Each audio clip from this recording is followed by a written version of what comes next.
دیکھیے P T I دسگاہ میں بھی ہار گئی ہے، وزیر آباد میں بھی ہار گئی ہے، نوشہرہ میں بھی ہار گئی ہے، اور اپنی شکست دیکھتے ہوئے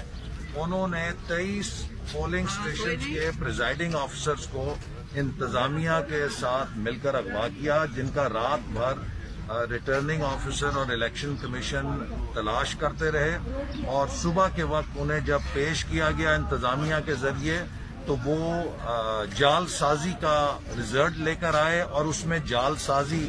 اس قدر نمایاں تھی کہ ایک اسکول کا بچہ بھی اس رزلٹ کو دیکھ کے یہ جان سکتا تھا کہ یہ جعلی نتیجے بنائے گئے ہیں، جبکہ پورے حلقے کے اندر 35-40% ووٹوں کا تناسب تھا، اور جو وہ نتیجہ لے کر آئے